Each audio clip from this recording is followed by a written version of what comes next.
Mais pourquoi Pierre se fait courser par une grand-mère et son caniche rose?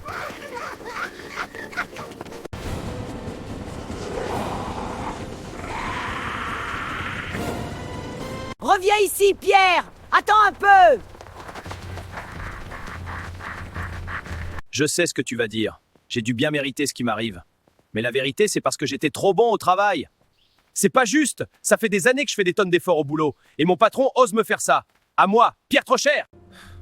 Je crois que j'ai semé le caniche. Maintenant, je vais pouvoir te raconter toute l'histoire et te dire pourquoi devenir irremplaçable au travail est une grosse arnaque. T'es irremplaçable, Pierre!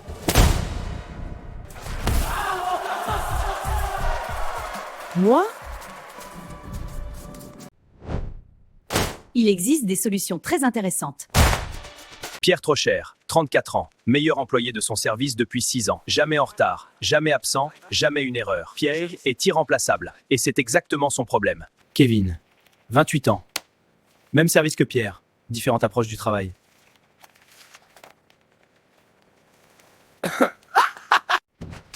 Réunion de service dans 5 minutes. Salle de conférence. Tout le monde. Mes amis, j'ai une grande annonce. Suite à la restructuration du département, nous avons un nouveau poste de chef de projet. Et j'ai le plaisir d'annoncer que ce poste revient à Kevin! Bravo à vous, Kevin, pour ce nouveau poste de chef de projet. Continuez comme ça. Moi? Vous en êtes sûr? Kevin a montré une vraie capacité à communiquer avec les équipes. Et puis, entre nous, Pierre, on peut pas le déplacer de son poste. On peut vraiment pas se passer de lui là où il est. T'es irremplaçable, Pierre. Irremplaçable. C'est le mot qu'il a utilisé. Irremplaçable. Je vais vous expliquer pourquoi c'est une arnaque.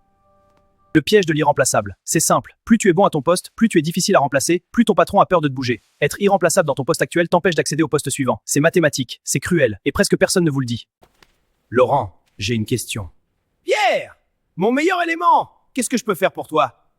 Pourquoi c'est Kevin qui a eu la promotion et pas moi? Pierre, tu rigoles? On peut pas se passer de toi sur les dossiers en cours. T'es le seul qui connaît les systèmes. T'es le seul qui gère les clients difficiles. T'es irremplaçable. C'est exactement ce que je voulais vous entendre dire. Ah bon? Hein? Laurent venait de m'expliquer exactement pourquoi je serais jamais promu. J'étais trop utile, trop indispensable. Mon excellence est devenue ma prison. Et Kevin, qui demande de l'aide toutes les 20 minutes, venait d'être promu chef de projet. J'avais besoin de comprendre comment c'était possible. Les chiffres sont clairs. Les salariés considérés comme irremplaçables dans leur poste attendent en moyenne 3 ans de plus que leurs collègues pour obtenir une promotion. Ils gagnent 12% de moins sur 10 ans. Et leur remplacement, quand il finit par arriver, prend en moyenne 3 semaines. 3 semaines pour remplacer quelqu'un d'irremplaçable. Pierre, je comprends vraiment pas pourquoi c'est moi. Moi, je commence à comprendre. T'as jamais refusé une réunion? Non, j'aime les réunions. On fait rien pendant 1 heure. T'as toujours rendu tes rapports à temps? Jamais. T'as déjeuné avec Laurent combien de fois ce trimestre? 7 fois? Il aime bien parler de foot. Je déjeune seul depuis 6 ans. Pierre venait de comprendre. Ce n'était pas une question de compétence. C'était une question de visibilité.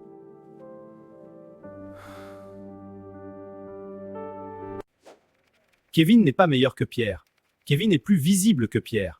Il parle de ses projets, il partage ses avancées, il demande l'avis de son patron, il déjeune avec les décideurs. Les managers promotent ce qu'ils voient. Et pendant 6 ans, ils voyaient Kevin, pas Pierre. Gisèle, honnêtement, qu'est-ce qui m'a manqué pour cette promotion? Vous faites un travail excellent, monsieur Trocher. C'est pas ce que j'ai demandé.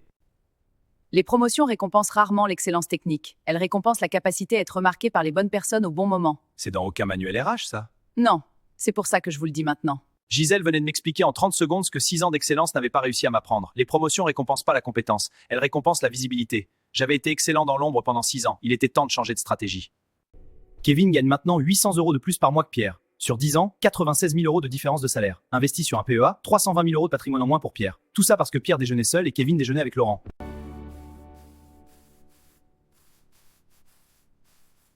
J'avais compris le problème. Il était temps de le résoudre.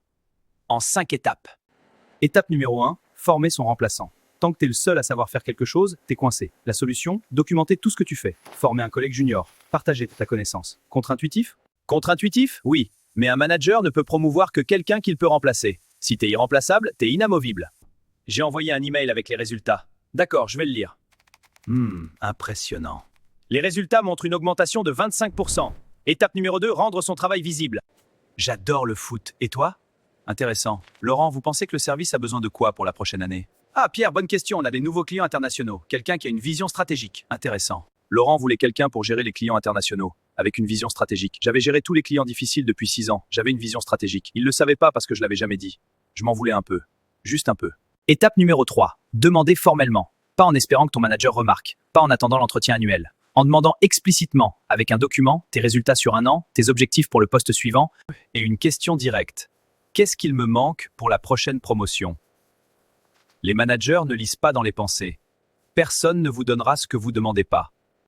Pierre, t'as vu le poste de directeur adjoint qui s'ouvre au trimestre prochain? Non. C'est affiché sur l'intranet depuis lundi. Je savais pas. T'as jamais regardé l'intranet? Non. C'est là que sont toutes les opportunités internes. 5 postes. En 2 ans, Pierre avait jamais regardé l'intranet.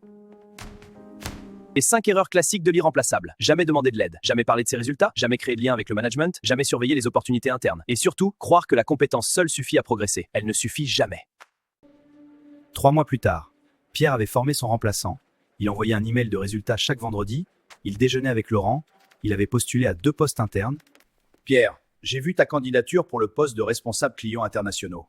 Oui, T'aurais dû postuler bien avant. je sais. J'aimerais qu'on en discute formellement. Laurent voulait me voir. Formellement. Pour la première fois en 6 ans. Pas pour me confier un dossier urgent, pas pour me demander de rester tard, pour parler d'une promotion. La différence entre rester irremplaçable et devenir promotable. Sur 10 ans, 148 000 €, presque 500 000 € de patrimoine.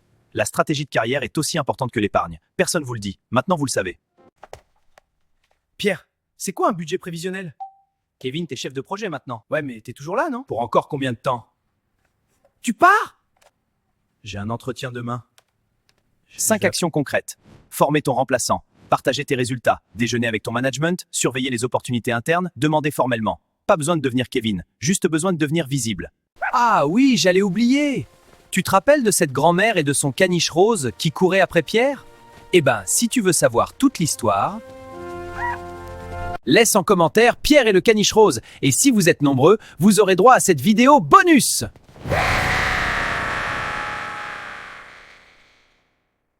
Abonne-toi. Chaque jeudi à 18 h, on décortique un mécanisme qui te coûte de l'argent ou une opportunité. La semaine prochaine, pourquoi le leasing est une arnaque? Avec des chiffres, avec la vérité.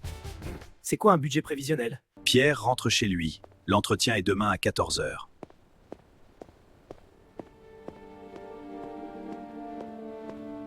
Il prépare son entretien. 6 ans de résultats, enfin visibles.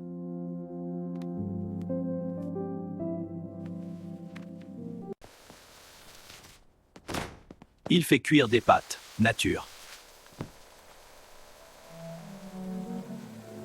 Trop cher, mais j'ai un plan.